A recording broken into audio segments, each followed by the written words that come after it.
Living Corporate is brought to you by Canaries. Let me tell you about Canaries. Canaries is a tech company formed in 2018 by Black founders who experienced inequities in the corporate world like most of us in the workplace. They saw typical diversity initiatives, but knew that to create systemic change, diversity, equity, and inclusion needed to be done differently. They're still ahead of the curve, focusing on the E and the I using a data-driven approach. Think canary in the coal mine. The name is a nod to the canaries coal miners used to bring into mines to determine if the work environment was safe or undesirable. That's what they do for companies.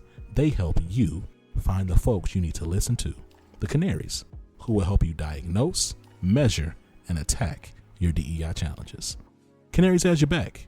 Check them out at www.canaries.com/employer. That's www.kanarys.com/employer. Living Corporate is brought to you by Blackman in Tech. Blackman in Tech's mission is to elevate the voice of Black men in the technology space by offering year-round engagement opportunities and philanthropic contributions for people in the Black community, the neighborhood. In the tech industry, Black men regularly struggle to access networking and career advancement opportunities.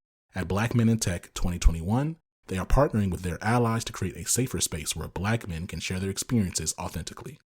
Through this effort, Blackman in Tech hopes to share knowledge that can be used by Black attendees to overcome race-based obstacles, while also offering non-Black allies the chance to learn how they can be more supportive of their melanated colleagues. To learn more about the Black Men in Tech conference that will be happening on June 19th at 1 p.m. Eastern Standard Time, check them out at blackmenintech.com. That's BLKMENINTECH.com. Black Men in Tech.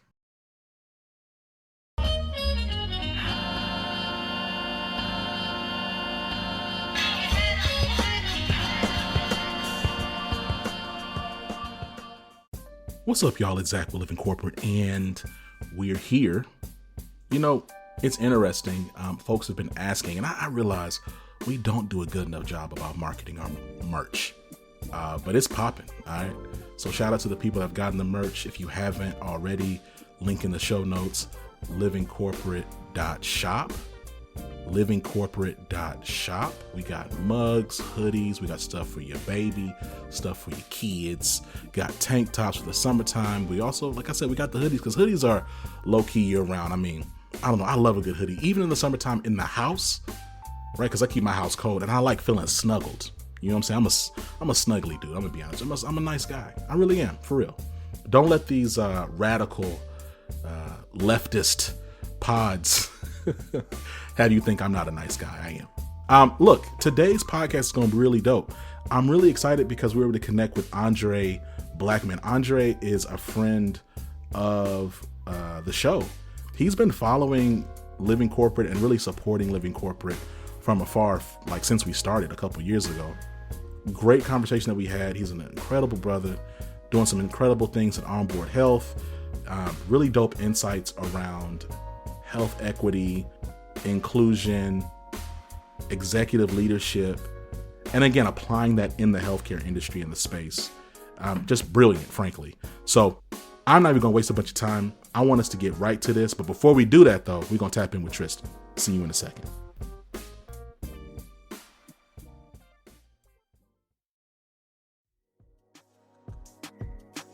What's going on, Living Corporate? It's Tristan, and I want to thank you for tapping back in with me as I provide some tips and advice for professionals. Today, I want to discuss considering a job in the cannabis industry. Within the last 12 months, the cannabis industry has created over 33,000 jobs nationwide, making the legal marijuana business the fastest growing industry in America. With such impressive growth, many Black people and other marginalized job seekers may want to consider a role in the emerging industry. While working in the cannabis industry isn't as taboo as it used to be, it still comes with some stigma. So it's important to understand the potential risks and rewards of joining a somewhat non-traditional industry. First, consider the risks. There are varying attitudes about marijuana and marijuana usage that can have a detrimental effect on your personal and professional relationships if you choose a career in cannabis. Consider the gravity of these risks and understand what initiatives potential employers may have to help address the historical racial inequities and stigma surrounding marijuana. Second, learn more about the plant. With more states legalizing recreational use of marijuana, there has been increased research, education, and advocacy funding aimed towards responsible use and regulation. Gain an understanding of the plant and its powerful applications across food, fuel, and medicine. Third, know the laws. According to the federal government, marijuana is classified as a Schedule I drug, making it illegal. However, 18 states, 2 territories, and the District of Columbia have enacted legislation for adult use. Understand your state's laws, state-to-state regulation, and employment eligibility. Fourth, consider the variety of careers. There are different positions within the cannabis industry besides cultivating and selling in a dispensary. As the industry grows, more traditional roles in finance, marketing, operations, sales, and more are beginning to pop up. So take some time to figure out what positions are open in your area and align with your background and transferable skills. Fifth, evaluate the economic opportunity. Cannabis is expected to surge into a $50 billion market by 2026, and the economic benefits, job growth, investment, licensing, and ancillary industries continue to support this trajectory. The rapid growth of the cannabis industry is a testament to how much people are willing to adapt and push the boundaries of what a traditional career looks like. Just make sure you're considering all aspects before diving in. This tip was adapted from an article titled How the Cannabis Industry is Establishing Itself as a Top Employer, written by Margot Elise for The Well, which can be read at the link in the show notes. This tip was brought to you by Tristan of Layfield Resume Consulting. Check us out on Instagram, Twitter, and Facebook at Layfield Resume, or connect with me, Tristan Layfield, on LinkedIn.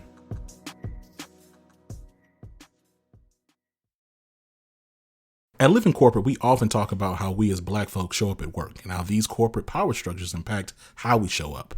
But we know when work ends, we come home, log off, and have to show up at home for our families and communities.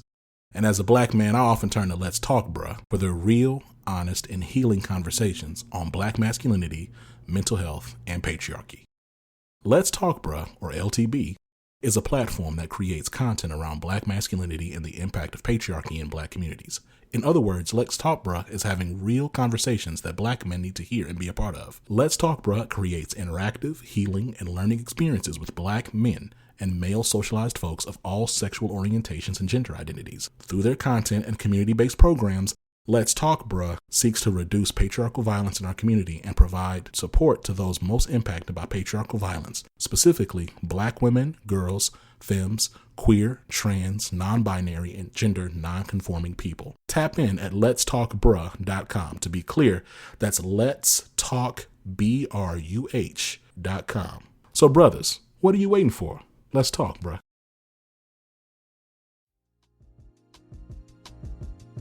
André, what's going on, man? Welcome to the show.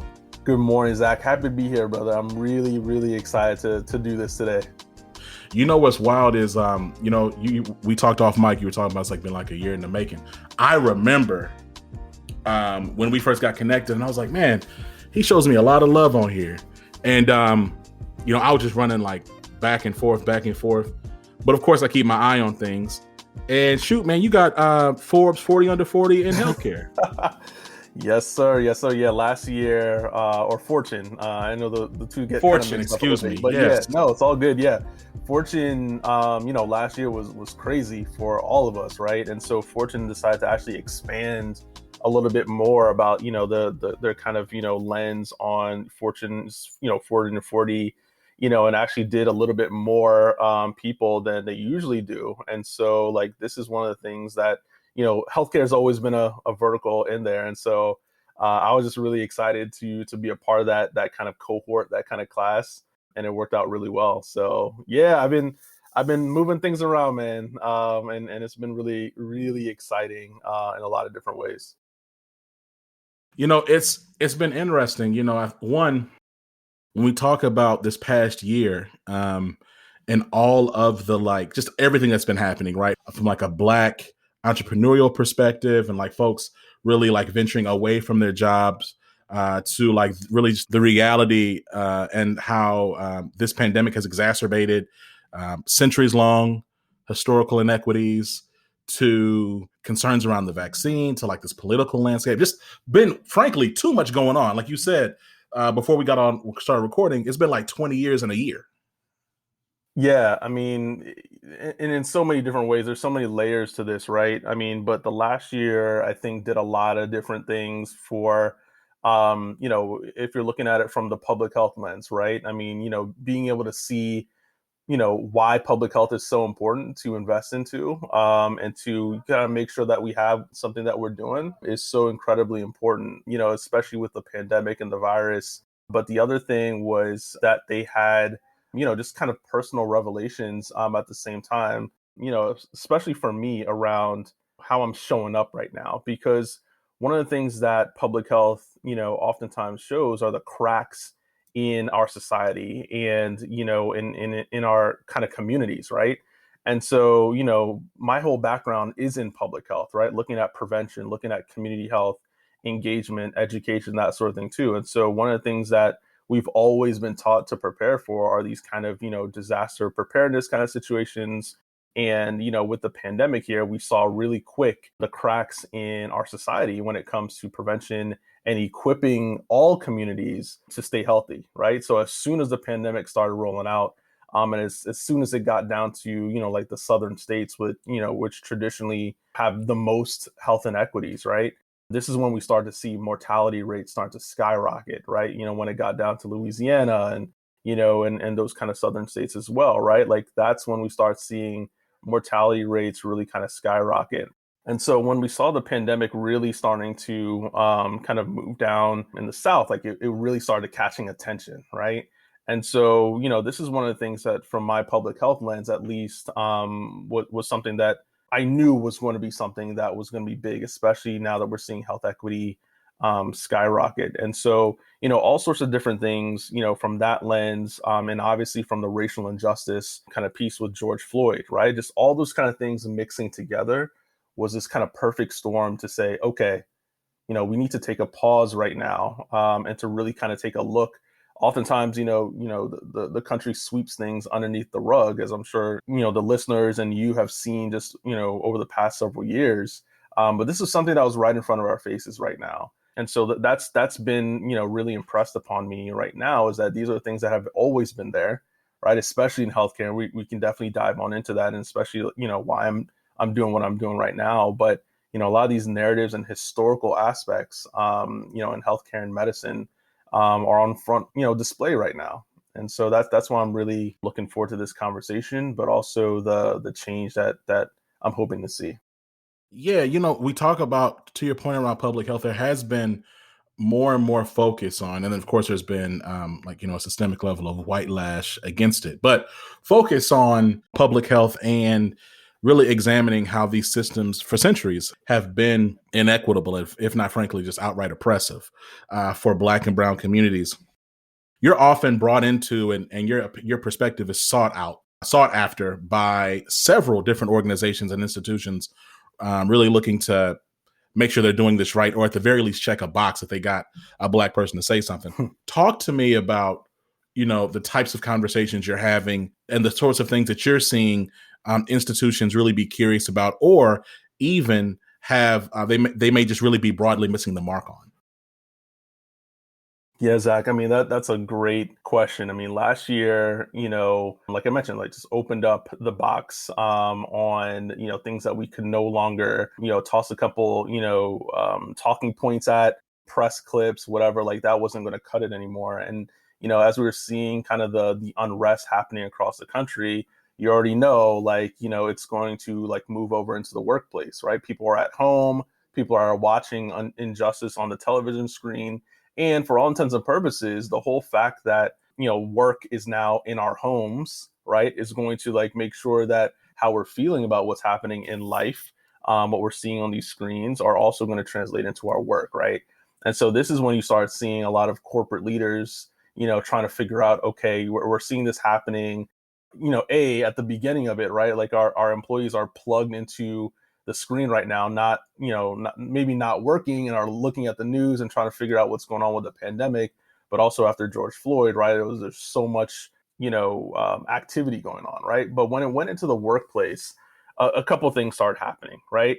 How much of this do we need to really pay attention to, right? That's usually the first part. Is this a problem, right? And then now, what do we do about it? And so people came to me. Obviously, what we're doing at Onboard Health has a lot to do with hiring and building teams and things of that nature too. So a lot of the first wave that came to me was, "Hey, Andre, we get it now.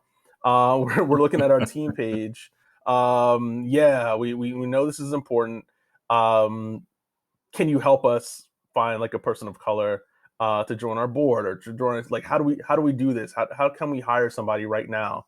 And so I had to really kind of slow down, slow the conversation down, Zach, right? Right. Because first and foremost, my main question was, why do you think this is important right now? Right.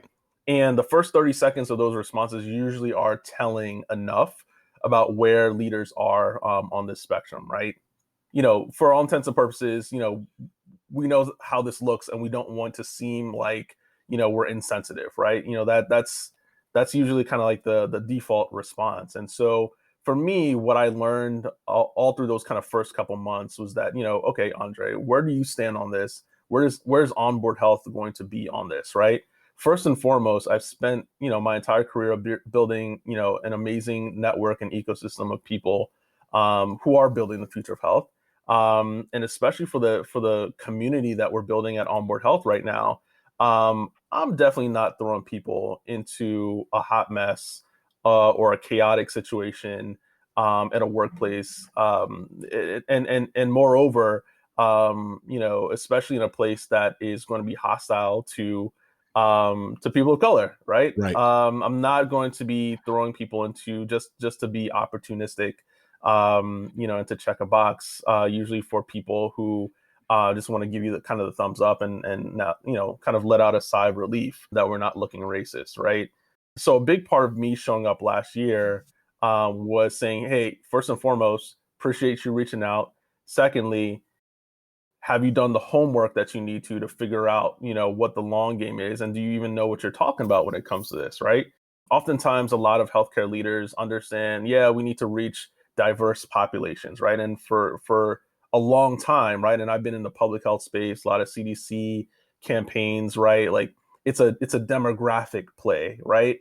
How do we create culturally competent material for these people that are suffering from, and then the kind of virtual scroll comes out, right? For some reason, Black people are suffering from diabetes, Right. hypertension, Right. like HIV, like all those kind of different things, right? And so my focus was to say, like, hey, hold up, right?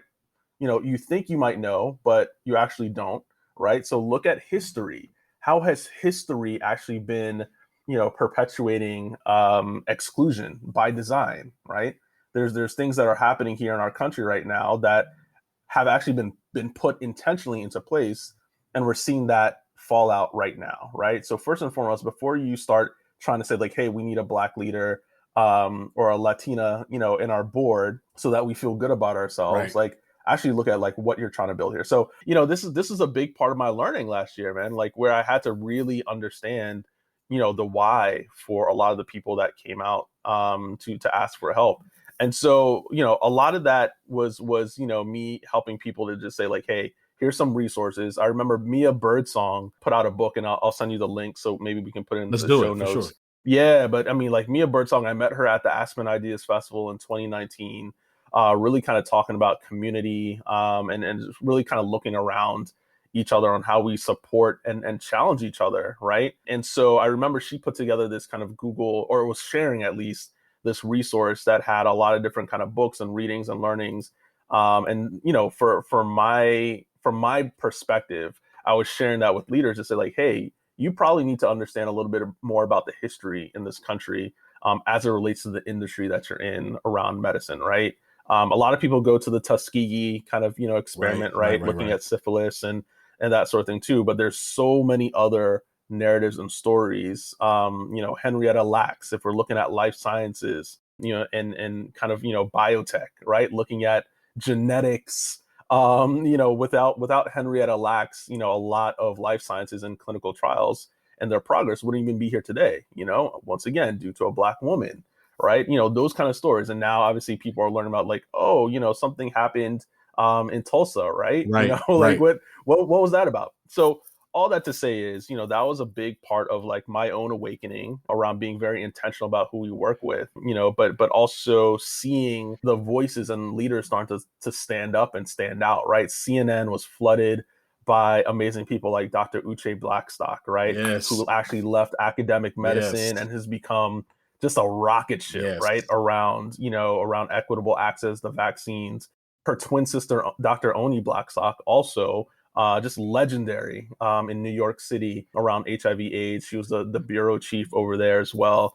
And just starting to see some really credible voices start to come up, talking about, the vaccine shots and making sure that, there's equity lenses being put around these kind of things. And so, that's a big part of what we've been seeing in the healthcare and medicine space from a patient kind of advocacy and engagement play. But also, our role at Onboard Health is really to build a more diverse and inclusive workforce ecosystem to power an equitable future of health.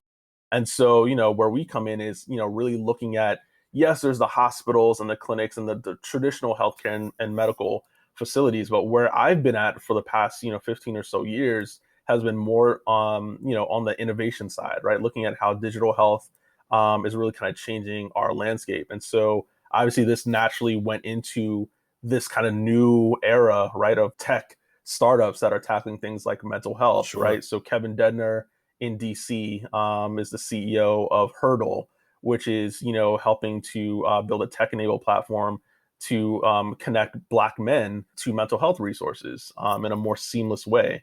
And so mental health and behavioral health overall has definitely skyrocketed in importance after this pandemic.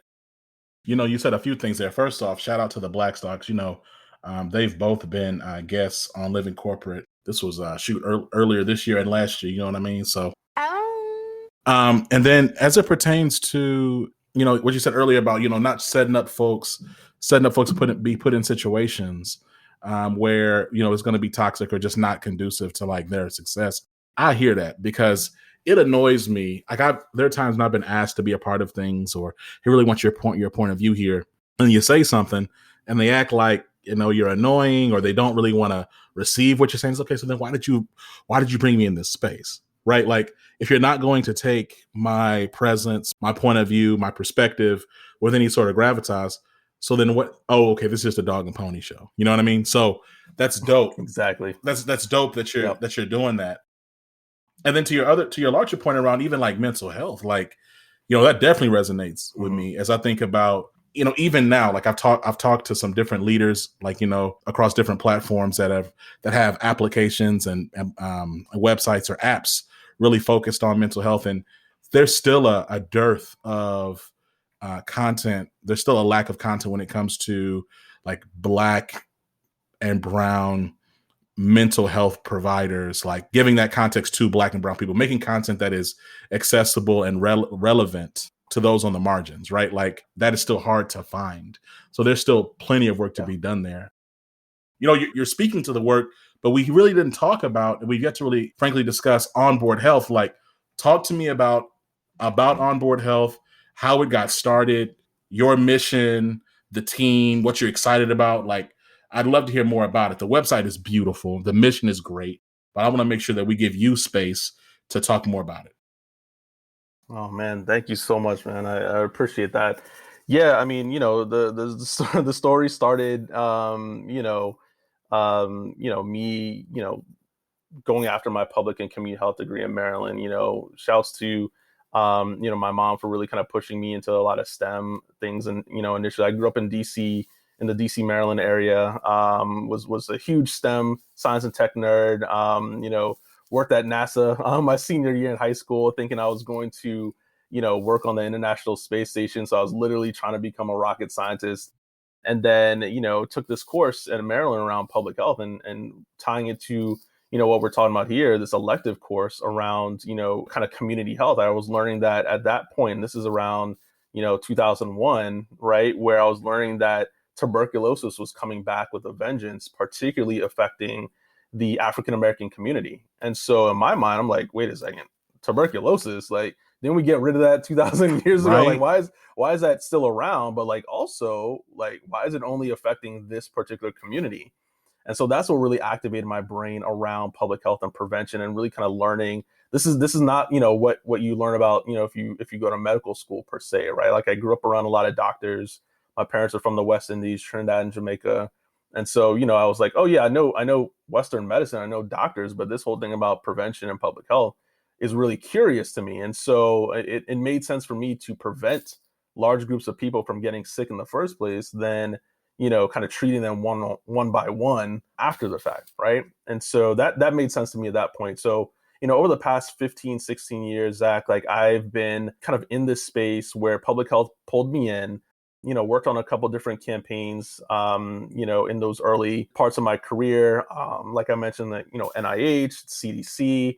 But then as I start to kind of like work with communities, particularly, more Black and brown communities, I remember working on a project with the CDC called the I Know program. I'm not sure if you remember that, about maybe 2007-ish. Nah, tell me about it.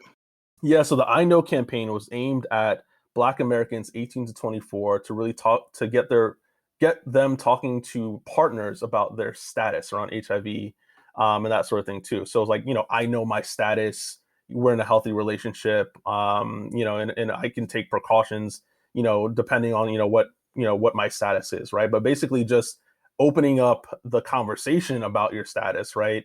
And once again, this is kind of trying to remove stigma and increasing more transparency in the public health landscape. So CDC rolled out this campaign in multiple different kind of ways. They contracted a number of different people, but where I was coming from was actually looking at it from the media lens on one hand and doing focus groups, right? So this is where they tapped Jamie Foxx and Alicia Keys as celebrity kind of engagement individuals. And I will never forget, Zach, I was doing this focus group, and one of the young men that I was talking to was like, Mr. Blackman, I completely understand why this is happening, why this is so important.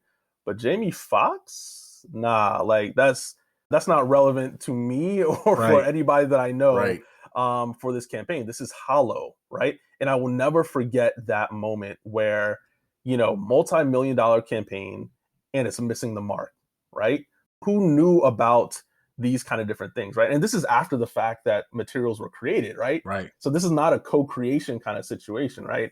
So there's definitely that. And then on another side of this campaign, I actually got to tour a lot of HBCUs to talk about their students and how to get this message and this campaign going. And I was down at Clark Atlanta University, and I was so blown away in a very positive way with just the accuracy of students knowing their peers and knowing the behaviors and knowing the things that they need to do to actually engage their friends around these kind of different things. And one of the things that this taught me was that there's no substitute for being on the ground and actually talking to people, right? There's no technology, no social media, no app that can really kind of replace that.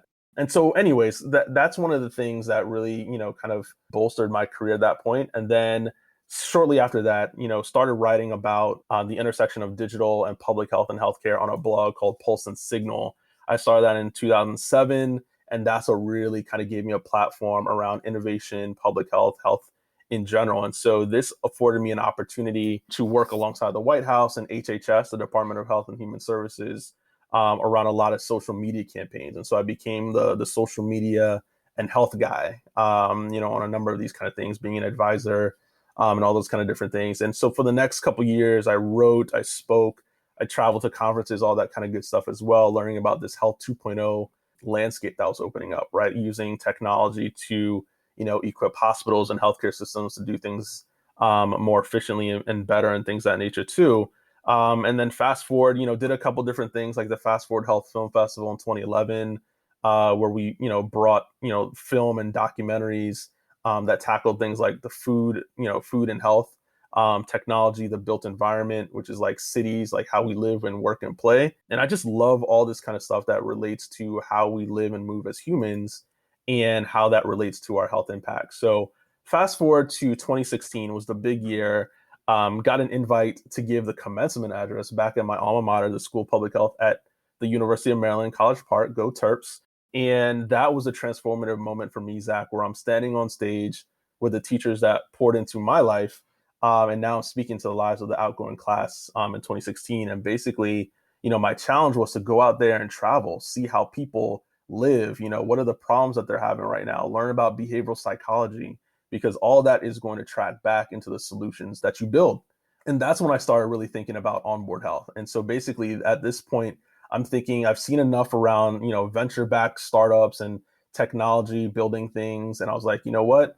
The workforce that's going to be building the future of health is going to need to look different, and it's going to need to be equipped better.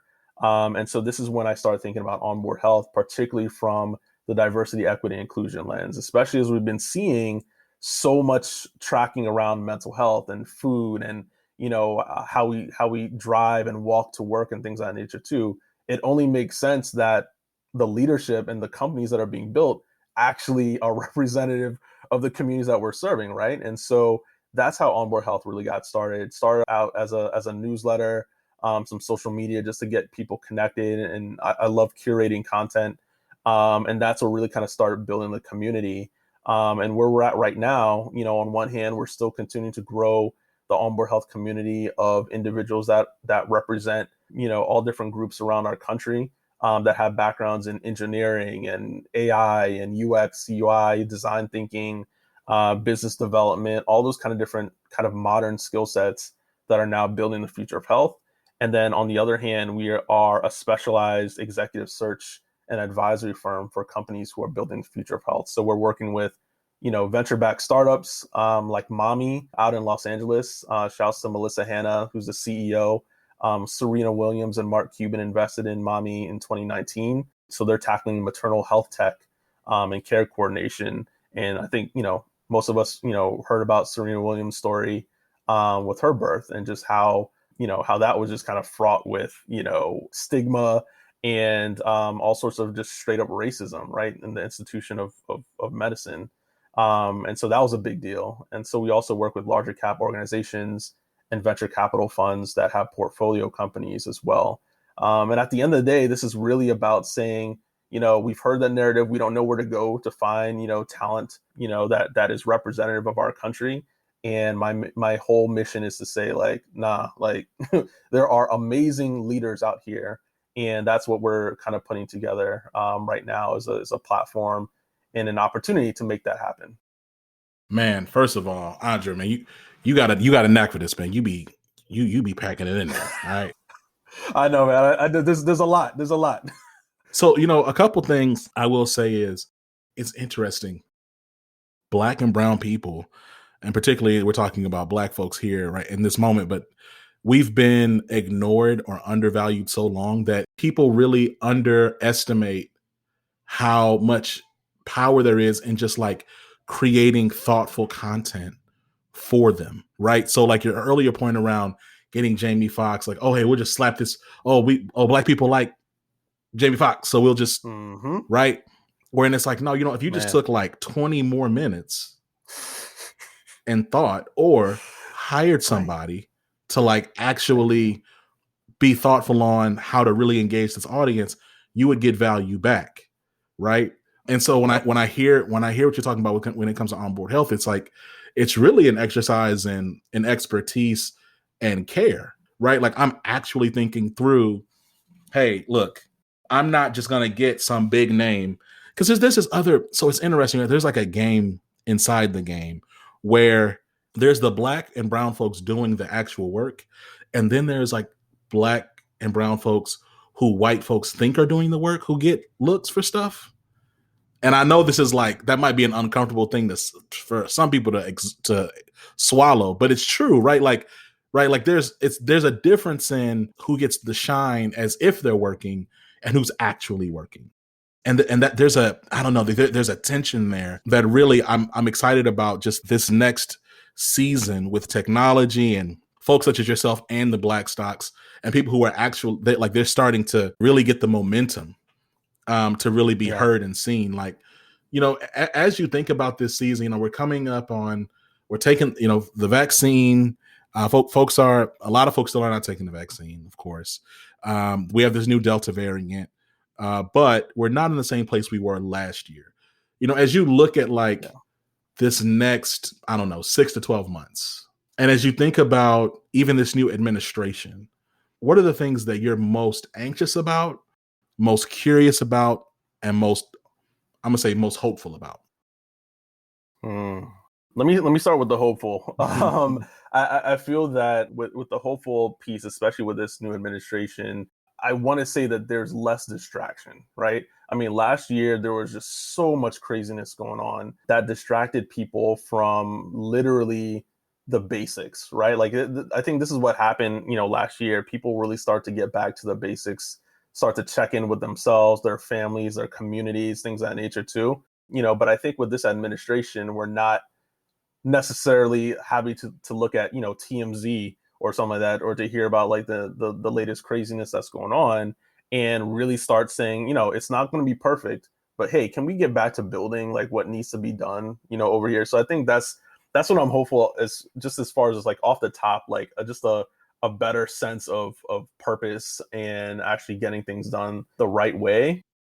Just the response around COVID and just having some sort of credibility. I know some of the folks that join Biden's kind of COVID task force and things of that nature too, and was really excited to see a lot of those kind of appointees get back in the mix. A lot of former Obama administration folks that I know who are powerhouses in HHS and were credible sources. Like now they have an opportunity to get back to work, so that was a big part of my optimism there. And then like you mentioned, right, like the Black Sox sisters, like other voices that are coming up and being given that kind of credible platform, right? I mean, like this is one of the things that I was really excited to see, a lot more of these kind of groundswell and organic campaigns that really just kind of opened up conversations. I'll never forget, I think Diddy put together some sort of online event last year that just kind of had a number of people to just kind of break things down and just talk about the narrative on what's going on around the virus and the vaccine and things of that nature too. And so those are a little bit of things that added to my hopefulness. And then from an industry perspective, right, one of my friends recently, he's a CEO, his name is Raman Bastani, out in Los Angeles. He's a CEO of Healthvana, and basically they just launched a partnership with Google around COVID-19 vaccinations and tracking the data and really kind of creating a better framework and solution for outbound kind of delivery and things of that nature and testing. And seeing that kind of innovation, this is why I'm in this space, because there's so many incredible people who are doing the work, and my job is to make sure that the teams have the right kind of people in place that can actually create a more equitable lens around the products and services that they're delivering. So that's kind of what I'm really hopeful about. What kind of I'm still a little rattled around is the whole aspect of kind of communication, right? Now that we're living in an age where people can put anything together, and then it's considered gospel oftentimes, right? We've seen over the past few years just kind of the horrendous, effects of miscommunication that are oftentimes very intentional and purposeful. And I feel like that's been a big issue for a while. And as we see, things around the variants and things of that nature too, what has me a little bit nervous is that I feel while there's, vaccinated people, I think just kind of understanding how viruses work, right? This is the piece that I almost went, deep into, virus kind of work in the public health landscape, because there's an insidious kind of, aspect to how this all works. Viruses in biology really don't care about the kind of brunch that you want to get back to, right? If you're still creating activated hosts for them, the literal reason why viruses exist is to multiply and to continue to stay alive, right? So no matter what, they don't care, right? And so like that's my concern now that we're starting to see variants, but also there's kind of this herd mentality around let's jump back into normalcy, right? Let's get back into these conferences, let's get back into these concerts. Not to say that we shouldn't feel like there's opportunities to do that, but I think from what I've just kind of seen, there tends to be sometimes like an over leaning into not caring, right? And that's a little bit of like what I'm just concerned about is making sure that we still stay vigilant because, the Spanish flu, that was, 2 years, but millions of people, millions still died, and so, throughout history, pandemics just have not been great.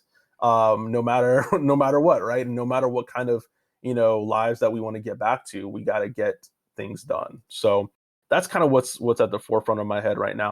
But overall, Zach, like to be completely honest, I am hopeful just overall. Like the people are stepping up.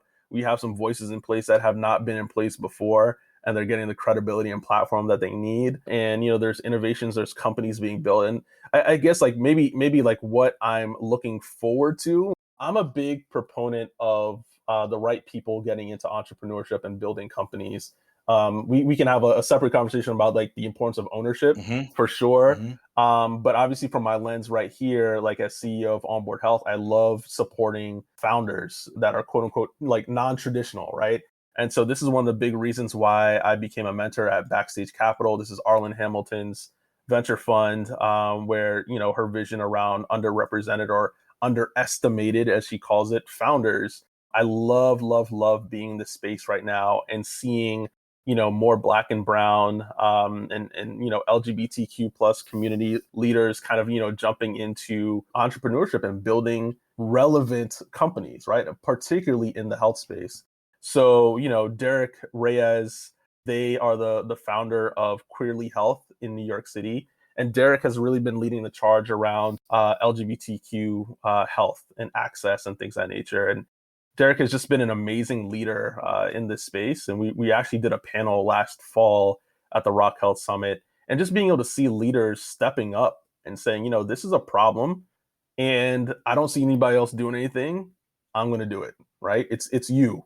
And so that's another thing that I'm really curious about, like curious/excited about, is the fact that more people, and especially over the past 15 months, stepping into these roles of leadership and saying, you know what, I don't see it happening. That means it's me.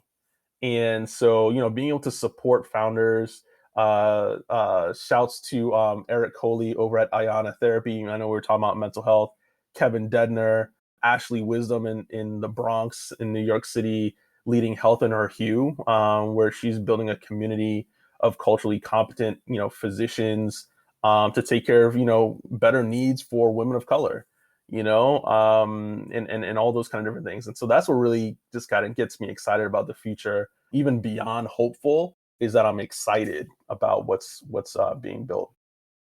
Man, I'm thankful that we're able to have you. I wanna have you back and we could talk about Black founders. I think it's so wild, man. Like the stuff I see out here, Andre, that gets money, right? Like the businesses or even just the ideas. I'm like, how did that get funded? Like, how did that? And I'm gonna pick on. Yep. So I'm not gonna name a brand, but I'm gonna just pick on a space, which is the water space. Like I'm like, yo, how did that bottled water? Like, who supported this? Like, why would y'all buy? Like, it blows me. It blows me. I'm like, how? Like who? Where is the funding coming from for some of these ideas? And then like they get the funding, and then so many times you just don't hear about them again because they went under. Man, that is a whole podcast, brother, that I would love to get into, especially like in the healthcare or the kind of snake oil health. I'll say that. Some stories in there on how people made money off of fear and apprehension. And so that's a whole nother story. But yeah, I mean, and this is what I love to get into is like, how do we actually build stuff that gets funded? And now we're starting to see, whole new venture funds being built and stood up. And I love that Arlen really kind of set the pace, I think, in a lot of different ways for how this gets done. Collab Capital just raised a $50 million venture fund. And this is, Jewel Burke Solomon, who actually sold her company to Google. And she's now leading, Google for entrepreneurs, that whole program. And I think like there's a whole kind of renaissance that's going to be happening really soon that I'm excited about. Yo, shout out to Arlen Hamilton. She's also been on the show. Appreciate her. She's welcome back anytime. Right. She is phenomenal. I'm a huge fan. Right, man. And I would love to get her booked into maybe like, 5 readers or listeners' hands, man. I don't know how we can make that happen, but Don't play. Don't play. I'm serious. Let's make it happen. Let's make it happen. Yeah, a book giveaway. I'm happy to just kind of like sponsor, like getting 5.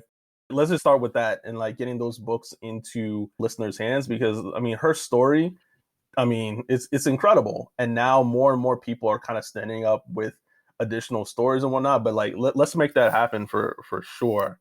I believe that much in the mission of Backstage Capital and all these other kind of new funds. So let's talk about that.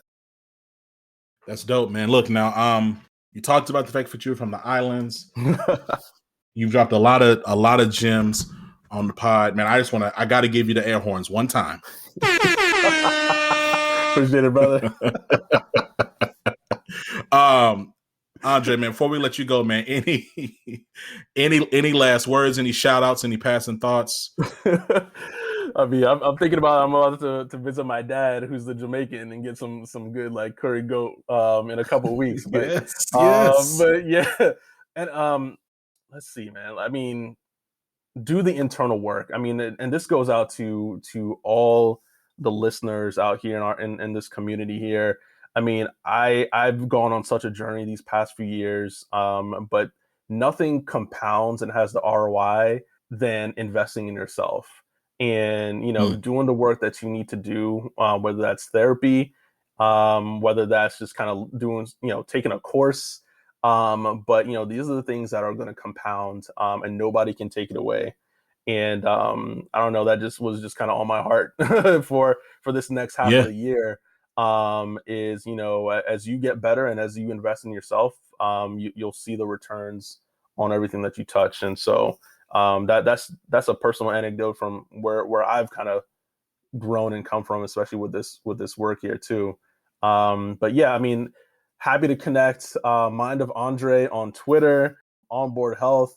We're on Twitter and LinkedIn, and, you know, feel free to reach out and connect if anybody's interested in building the future of health with their skill sets. That's exactly why we're here.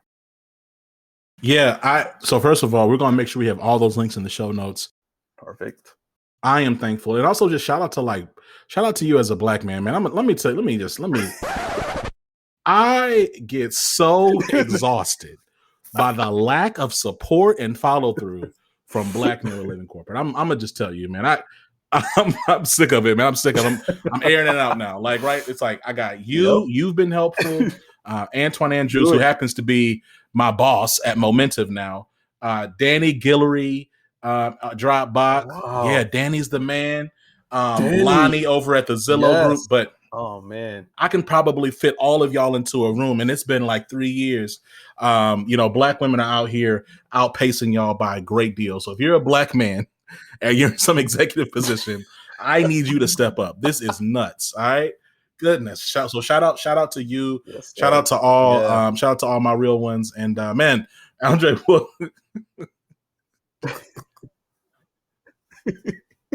I'm telling you, man, like execution, man. That's it. Execution, having a personal code, and that, because, you know, we can't be out here talking about, like, you know, folks need to pay attention, and you know, crickets are chirping when it's time to you know, swing the bat. You know what I'm saying? And so that's why that internal work, man. I mean, like, you know, accountability, and emotional intelligence. I'm telling you, like there's a lot there. So, but listen, it's facts. It's facts, man. Yeah, man. So, look, we count you a friend of the show. We'll catch up with you, man. Let's have you back on. Let's not wait too long. Absolutely, brother. Thank you so much for this opportunity, Zach. And I'll be in touch. All right, man. Peace. All right, peace. Living Corporate is brought to you by The Leadership Range, a podcast within the Living Corporate Network. Hosted by globally certified and Fortune 500 executive coach and leadership development expert Neil Edwards, The Leadership Range is focused on having real, raw, soulful, and accountable conversations about inclusive leadership, allyship, professional development. Every week is a new episode with new learning and new actions to take on to grow inclusively. Make sure you check out The Leadership Range everywhere you listen to podcasts.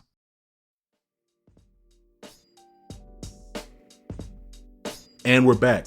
Yo, shout out to André Blackman. Shout out to all the work that Onboard Health is doing.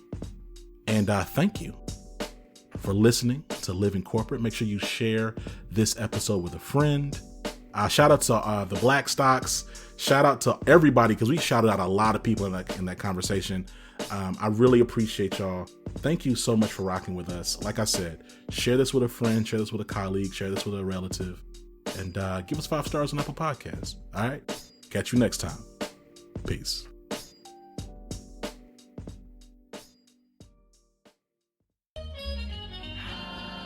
Living Corporate is a podcast by Living Corporate LLC.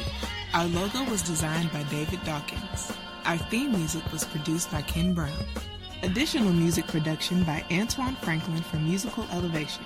Post-production is handled by Jeremy Jackson. Got a topic suggestion? Email us at livingcorporatepodcast@gmail.com. You can find us online on Twitter, Facebook, Instagram, and living-corporate.com. Thanks for listening. Stay tuned.